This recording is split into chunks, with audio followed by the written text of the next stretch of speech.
अगर आपने आज की वीडियो पूरी देख ली तो आपके मुंह में अगर गम्स में या मसूड़ों में कहीं पे भी स्वेलिंग है तो आप उसको कम से कम डायग्नोज जरूर कर पाएंगे। आपको ये पता चल जाएगा कि ये स्वेलिंग है किस वजह से।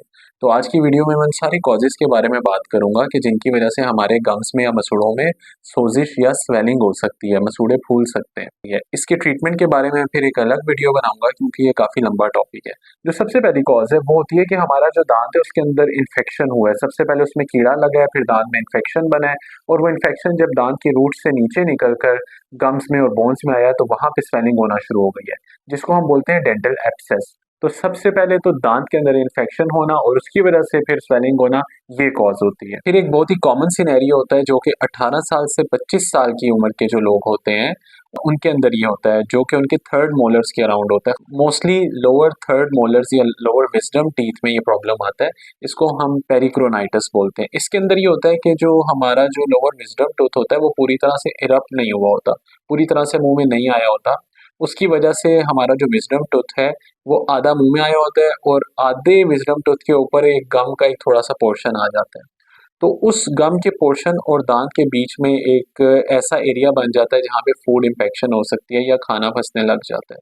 Over a period of long time वहाँ पे जब बार बार खाना फंसता है वो साफ भी नहीं होता, वो काफी डीप जगह बन जाती है। तो वहाँ पे खाना फंसने की वजह से इन्फेक्शन होना शुरू हो जाता है क्योंकि वहाँ की क्लीनिंग नहीं होती। उस इन्फेक्शन की वजह से जो लास्ट पे बिल्कुल विजडम टूथ है वहाँ पे स्वेलिंग होना शुरू हो जाती है। इवन के कभी कभी मुंह पूरी तरह बंद भी नहीं होता क्योंकि जो ऊपर वाला विजडम टूथ है वो नीचे वाली स्वेलिंग के ऊपर टकरा रहा होता है और सही तरह मुंह बंद भी नहीं होता।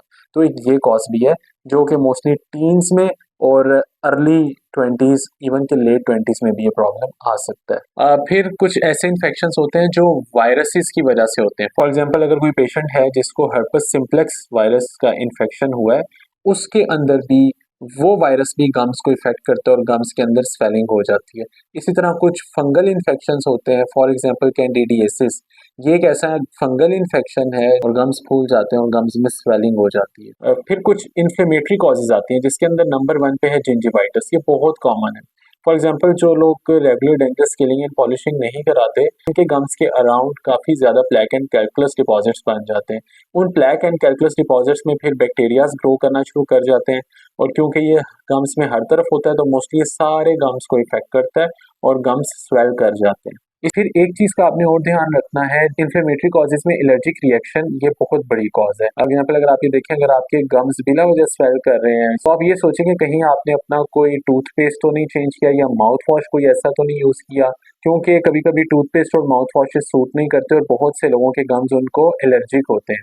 तो उस केस के अंदर भी गम्स स्वेल कर सकते हैं। फिर कुछ ऐसी प्रॉब्लम्स हैं जिसके अंदर गम्स पे डायरेक्ट तो कोई इफेक्ट नहीं होता, कोई सिस्टेमिक प्रॉब्लम होती है और उसके जो अलामात हैं वो गम स्वेलिंग की तौर पे जाहिर हो रही होती हैं। फॉर एग्जांपल नंबर 1 पे हम बात करेंगे स्कर्वी के बारे में। विटामिन सी की डेफिशिएंसी की वजह से भी हमारे जो गम्स हैं उनके अंदर स्वेलिंग हो सकती है। इस कंडीशन को हम स्कर्वी बोलते हैं। फिर कुछ हार्मोनल चेंजेस होती हैं, हार्मोनल इम्बैलेंसेस होते हैं। फॉर एग्जांपल प्रेगनेंसी में, मेंस्ट्रुएशन में, प्यूबर्टी के दौरान ऐसा होता है कि गम्स में स्वेलिंग हो जाती है क्योंकि हार्मोन्स चेंज हो रहे होते हैं, हार्मोनल इम्बैलेंस होता है। तो अगर खवातीन इस तरह की किसी कंडीशन से गुजर रही हैं तो उसकी वजह से भी गम स्वेलिंग हो सकती है। इसी तरह जिन लोगों को शुगर है, मोस्टली अनकंट्रोल्ड डायबिटीज, उनके अंदर वक्तन फवक्तन गम स्वेलिंग होती रहती है। तो शुगर के जो पेशेंट्स हैं अगर उनको नहीं समझ आ रही कि यार ये हमारे गम्स क्यों स्वेल कर रहे हैं, तो शुगर या डायबिटीज भी एक कॉज है गम्स की स्वेलिंग की। इसी तरह अगर किसी के अंदर ब्लड डिसऑर्डर्स है, फॉर एग्जांपल ल्यूकीमिया एक ऐसी प्रॉब्लम है जो ब्लड रिलेटेड है, इस केस के अंदर भी ये भी एक सिस्टेमिक प्रॉब्लम है जो पूरे ब्लड को इफेक्ट करती है, लेकिन उसका एक सिम्टम गम स्वेलिंग के तौर पे भी सामने आता है। तो फिर बहुत दफा ऐसा होता है कि जो गम स्वेलिंग होती है वो किसी न किसी मेडिकेशन के तौर पे हो रही होती है। फॉर एग्जांपल एक पेशेंट है, उसको कोई बीमारी है और वो उसके लिए कोई मेडिसिन ले रहा है। अब वो मेडिसिन लेने की वजह से जो मेडिसिन है वो ज्यादा टाइम ले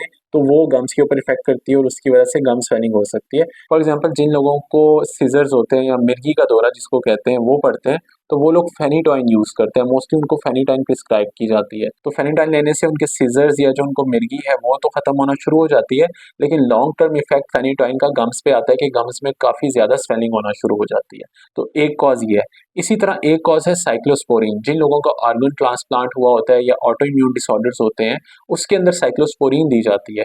वो भी अगर लॉन्ग टर्म लें तो उसका भी इफेक्ट जो होता है वो गम्स पे आता है, और जो मसूड़े हैं, जो गम्स हैं, वो स्वेल कर जाते हैं, उनमें स्वेलिंग हो जाती है। इसी तरह बहुत से लोग हैं वो कैल्शियम चैनल ब्लॉकर मेडिकेशंस पे होते हैं। फॉर एग्जांपल जिन लोगों का बीपी हाई होता है, तो ब्लड प्रेशर की मेडिसिन अगर कोई ले रहे हैं और बहुत टाइम से ले रहे हैं और वो कैल्शियम चैनल ब्लॉकर है, फॉर एग्जाम्पल नाइफेडिपिन, ये इसकी एग्जाम्पल है। ये एक ड्रग है जो बहुत सी ब्लड प्रेशर के पेशेंट्स को दी जाती है। तो वो भी अगर लॉन्ग टर्म ये ड्रग यूज करते हैं तो उस केस के अंदर भी गम्स में स्वेलिंग होना शुरू हो जाती है। फिर हम एक बहुत इंपॉर्टेंट कॉज के ऊपर बात करेंगे, मैकेनिकल कॉज। मैकेनिकल कॉज का मतलब ये है कि जहाँ पे स्वेलिंग हुई है वहां पे कोई ट्रॉमा हो रहा है, कोई चीज बार बार लग रही है जिसकी वजह से वो जो गम है वो इरिटेट होकर स्वेल कर रही है। फॉर एग्जाम्पल, आपने खाना खाया दो दांतों के बीच में, ये बहुत ज्यादा common scenario specially in molars and pre molar areas.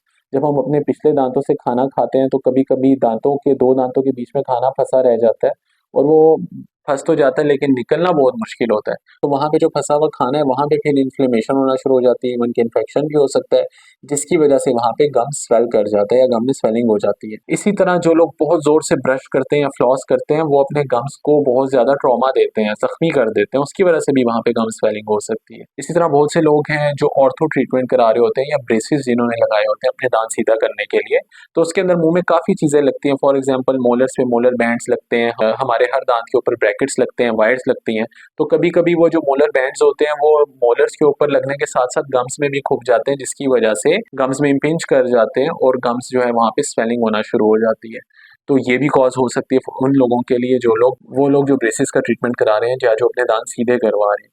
इसी तरह दो दांतों के बीच में अगर फिलिंग हुई हुई है और वो फिलिंग प्रॉपर नहीं हुई हुई और फिलिंग का जो मार्जिन्स है वो बाहर की तरफ निकल चुके हैं, और अगर वो मार्जिन स्मूथ नहीं है और वो बाहर की तरफ निकले हुए हैं और गम्स में पिंच भी कर रहे हैं और वहां पे फूड इंफेक्शन भी हो रही है, तो उस केस में भी दो दांतों के बीच में जो गम है वो फूल जाता है, स्वेल कर जाता है। इसी तरह ब्रश करते हुए जो ब्रिस्टल्स होते हैं ब्रश के, कभी कभी ऐसा होता है कि एग्रेसिव ब्रशिंग से ब्रश के ब्रिस्टल्स भी गम्स के अंदर जाके फंस जाते हैं या खुब जाते हैं, तो उस केस के अंदर भी गम्स में स्वेलिंग हो जाती है। लास्ट में हम बात करेंगे, बहुत ही रेयर कॉज है लेकिन ये होती है, जिसको हम न्यूप्लास्टिक कॉजेस बोलते हैं, कि खुदा ना खास्ता कि गम्स में कोई ट्यूमर बन गया। जाहिर बात है जब भी कहीं पे ट्यूमर बनता है तो वो जगह फूलने लग जाती है, स्वेल करने लग जाती है। तो इस वीडियो में मैंने तकरीबन सारी कॉजेज के ऊपर बात कर दी है जिसकी वजह से गम्स में स्वेलिंग हो सकती है या मसूड़े फूल सकते हैं। मैं उम्मीद करता हूँ कि इस वीडियो में आपको जो कुछ मैंने बताया है उसके बारे में आपको समझ आ गई होगी। स्टिल अगर आपके जहन में कोई भी क्वेश्चन है तो आप नीचे दिए गए कमेंट सेक्शन में मुझसे पूछ सकते हैं। नेक्स्ट वीडियो तक के लिए डॉक्टर तैयब फराज को इजाज़त दीजिएगा। अल्लाह।